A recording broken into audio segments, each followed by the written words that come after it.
They give you a number, but the number didn't work. Oh, God. I tell you, it was a terrible day yesterday. Again, I want to apologise to our customers. Qantas owes these passengers big time.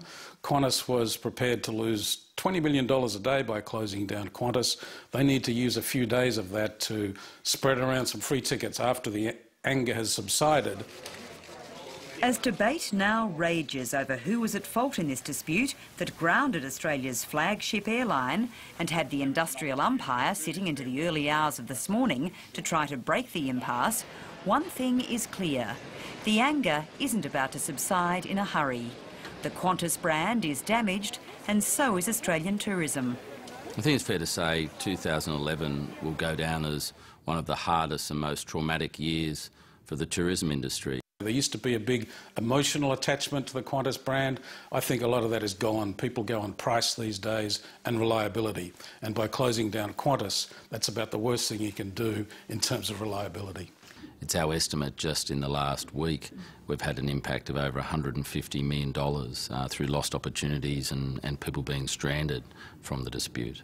As Qantas and the unions are now forced into a 3-week period of conciliation, and if that fails, arbitration by Fair Work Australia, what's central to the deep-seated anger at the highest levels of government are claims by CEO Chief Alan Joyce that he gave advance warning he was about to ground the airline. Had you ever suggested to a minister, any minister, that grounding the airline was the possible option that would trigger an enterprise? Yes, on multiple occasions I said that was a possibility. That you would have to ground the fleet? I said on multiple occasions we could get to a stage where we'd have to ground the airline.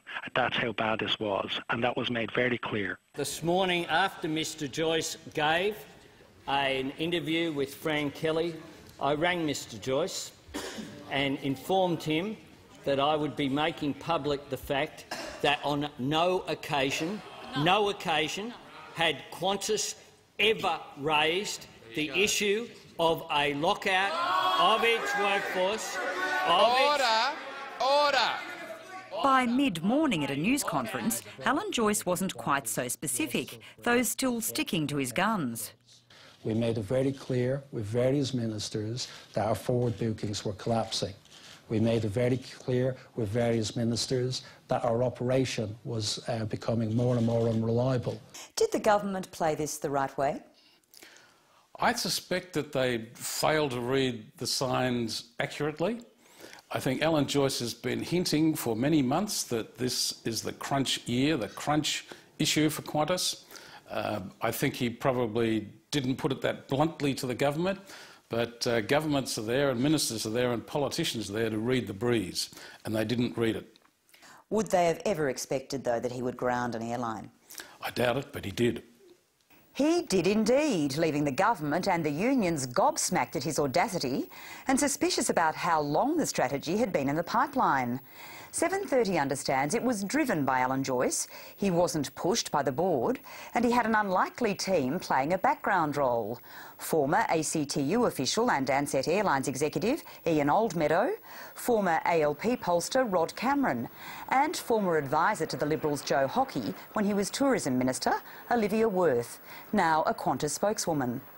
And my message today is that all of our customers now can book with confidence with the airline going forward because all industrial action now ceases.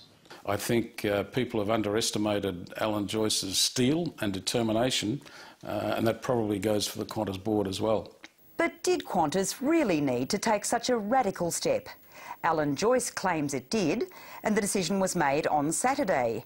That's despite weeks of drafting options and scenarios that included the grounding of the airline, as outlined in this document put to Fair Work Australia at the weekend.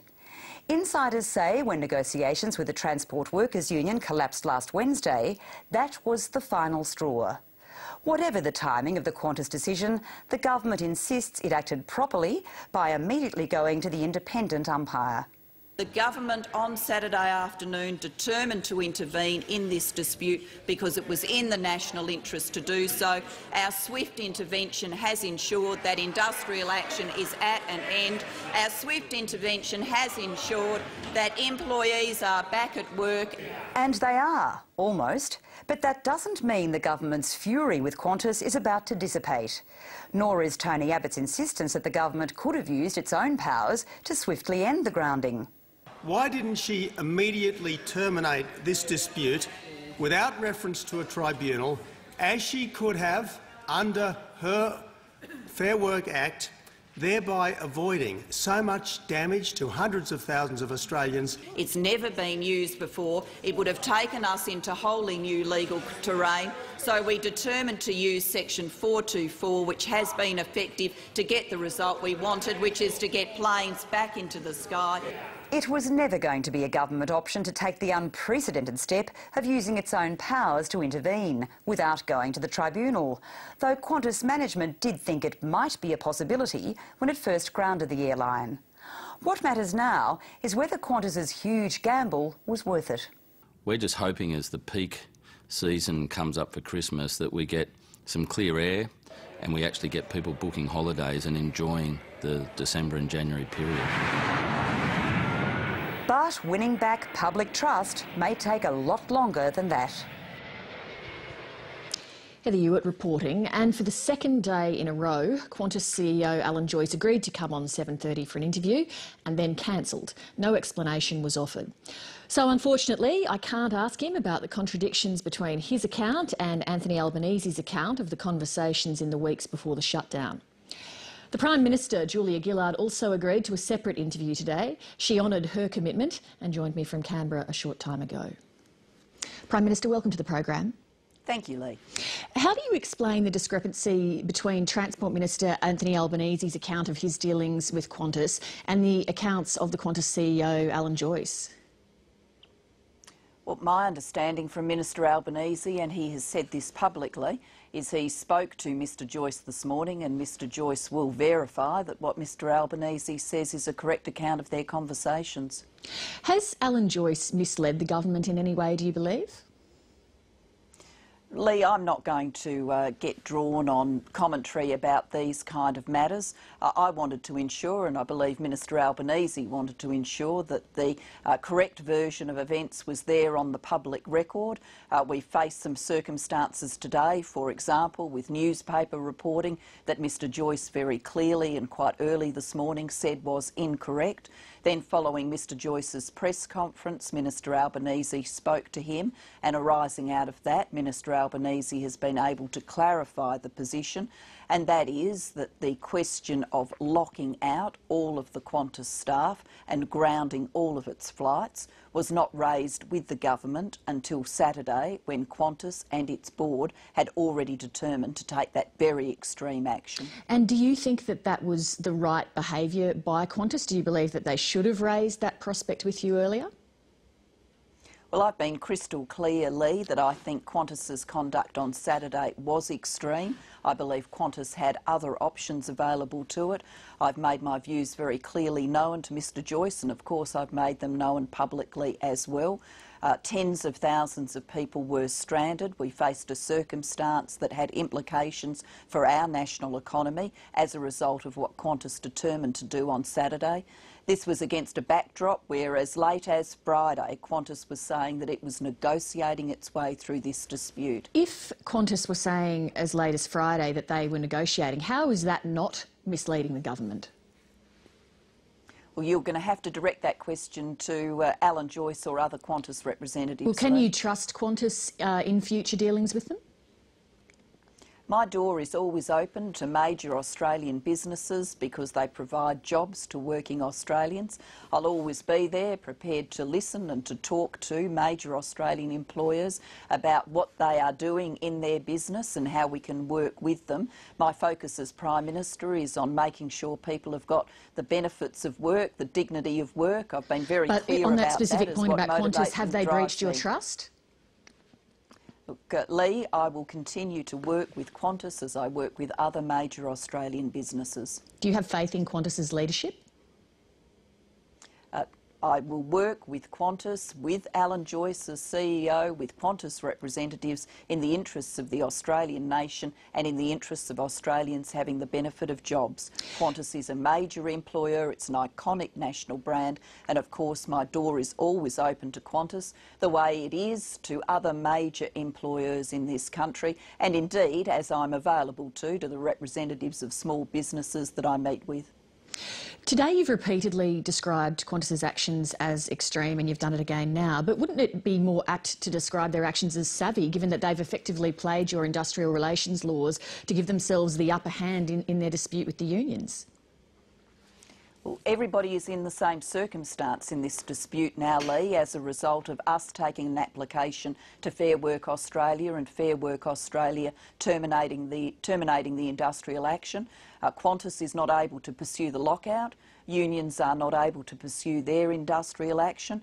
Everyone is required to have the dispute in conciliation for 21 days, and if they can't sort it out, everyone will have the industrial umpire's decision imposed upon them. Everyone is in the same position. But isn't Qantas in the better position though, because it means within 21 days the negotiations are going to have to end. Industrial relations experts say that if it goes to compulsory arbitration, the outcome is most likely to favour Qantas management. I'm not going to make assumptions about what Fair Work Australia may do if it ends up imposing a decision on Qantas and the unions involved. My message to Qantas and the unions involved today has been very loud and very clear. The onus is on their shoulders now to get around a table and get this fixed, and the sooner the better. We know that the government chose to make an application to Fair Work Australia instead of issuing a ministerial order to force the industrial action to end, and you said that today that that's because the use of a ministerial directive hasn't yet been tested in law. Haven't you now, though, signalled to every employer in the country that in industrial disputes in the future the government is going to balk at using that ministerial provision? Lee, I've just said publicly what anybody could have worked out for themselves if they'd pulled an industrial relations textbook off the shelf and turned to the right page. There's no secret about this. That provision, which is in the Fair Work legislation and was in the legislation before Fair Work, has never been used. And anybody who wanted to look at industrial law would have worked out too that if a minister made a declaration under that section, then it's capable of judicial review, causing most likely a court case to proceed. But then in which case are you likely to actually use that then?